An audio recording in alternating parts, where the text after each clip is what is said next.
25세 미만의 젊은 환자분들 같은 경우에는 두꺼운 팔이 뼈만 남아있는 것처럼 앙상하게 만들어달라고 하시는 분들이 많이 있습니다. 5가지 조건들이 맞아떨어지면 뼈팔이 될 수 있겠죠. 안녕하세요. 살 빼주는 의사오빠 김지수 원장입니다.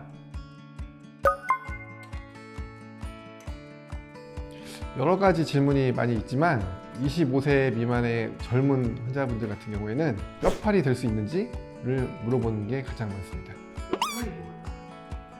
뼈팔은 뼈만 남아있는 것처럼 팔이 되게 얇은 거를 말씀하시는데, 지방 흡입하고 나서 두꺼운 팔이 뼈만 남아있는 것처럼 앙상하게 만들어달라고 하시는 분들이 많이 있습니다. 저희가 확인해야 될 게 있는데, 첫 번째로 몸통 두께와 팔 두께의 밸런스를 확인해야 되는데요.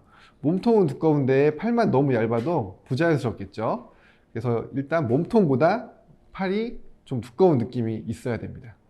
두 번째는 통뼈인가의 여부입니다. 통뼈이신 분들은 본인들이 잘 알고 있어요. 그래서 뼈팔을 해달라고 요청하시는 분은 많이 없는데, 뼈가 두꺼우면 뼈를 깎아낼 수가 없으니까 한계가 있겠죠. 세 번째, 근육형인지를 확인해야 되는데요. 팔을 들거나 또는 힘줘서 돌리는 등 여러 가지 자세를 해가지고 팔 근육 라인을 확인을 해야 됩니다. 확인했을 때 근육이 너무 크다고 생각이 들면 지방을 뽑기 전부터 이미 팔 근육이 커져 있기 때문에 여기서 지방을 더 많이 뽑게 되면 근육이 다 비쳐서 울퉁불퉁해지겠죠. 그래서 근육형이신 분들은 지방을 뽑는데 양을 조절해서 뽑아야 되거든요. 네 번째, 실제로 지방이 많은지를 확인해야 됩니다. 지방층은 섬유질과 지방 두 가지로 구성이 되어 있는데, 지방이 많은 경우에는 지방을 많이 뽑을 수 있으니까 뼈팔이 될 수 있겠지만, 섬유질만 많은 분들도 있어요. 그런 분들은 지방이 별로 나오지 않기 때문에 열심히 뽑아도 두께가 얇아지는 게 한계가 있어요. 그걸 어떻게 확인할 수 있느냐? 초음파 가지고는 그 두께는 측정하기가 쉬운데 섬유질과 지방의 그 비율을 알기는 쉽지 않거든요. 그래서 가장 정확한 방법은 수술할 때 그 흡입관을 몸에 딱 넣어보는 순간 그 느낌으로 정확하게 알 수 있어요.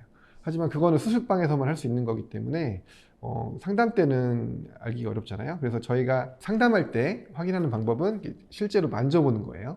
실제로 만져보면 그 질긴 느낌하고 그 다음에 부드러운 느낌이 다른데, 그걸 가지고 어느 정도는 예측해 볼 수가 있습니다. 다섯 번째는 피부 탄력과 피부가 이미 늘어져 있는 정도를 확인해야 됩니다. 피부 탄력이 좋으면 수술하고 나서 피부가 달라붙으니까 지방량을 많이 뽑아도 뭐 상관이 없겠죠. 근데 이제 피부가 늘어져 있는 분들이 있어요. 이미 피부가 늘어져 있으면 조금만 더 뽑아도 처지거나 주름지기 때문에 그런 경우에는 지방량을 많이 뽑을 수가 없어요. 그래서 피부 탄력과 피부 늘어진 정도를 꼭 확인해야 됩니다. 이런 5가지 조건들이 맞아떨어지면 뼈팔이 될 수 있겠죠. 그러니까 뼈팔이 되냐 안 되냐는 이미 정해져 있어요. 근데 이제 안 되는 건 실제로 안 되는 건데, 이제 해달라고 하시는 분들이 있는데, 저희가 설명을 드리고 좀 어렵다고 말씀을 드리면 이제 다른 병원 상담을 또 많이 가세요. 비슷한 얘기를 하면은 이제 다시 오시는 경우가 있고, 근데 어떤 병원에서 해준다는 병원들도 있어요. 우리가 해줄게요 라고 하면 그 병원 가시는 경우가 있는데, 몇 개월 있다 다시 돌아오시는 경우가 있죠. 재수술 받으려고. 파이거나 근육이 비치거나 해가지고 다시 이제 재수술 한다고 다시 돌아오시는 경우가 있어요. 저번 주에도 있었어요. 저번 주에도 저희 병원에서 6개월 전에 이제 상담을 받았는데, 이제 오시기로 했다가 캔슬을 하고 다른 병원에 또 상담을 가셨나 봐요. 그래서 우리 병원에 수술 안 했는데 다시 문의가 온 거예요. 재수술을 한다고. 그래서 다른 병원에서 하셨구나 라고 생각을 했는데, 왔더니 엄청 많이 펴 있었어요. 그래서 그거 이제 복구를 하려면 다른 부위에서 지방을 뽑아서 이식도 하고, 이제 고르지 않게 뽑힌 데는 다시 다 박리를 해가지고 다시 정리를 해야 되거든요. 근데 그렇게 뽑아도 예쁘지가 않아요. 재수술하면 그냥 이상하지 않은 정도만 복구할 수 있는 거라서 처음에 잘 뽑는 게 되게 중요하죠. 오늘의 결론: 뼈팔이 될 사람과 안 될 사람은 이미 정해져 있다. 확인을 원하시면 꼭 내원 상담을 받아보셔야 됩니다.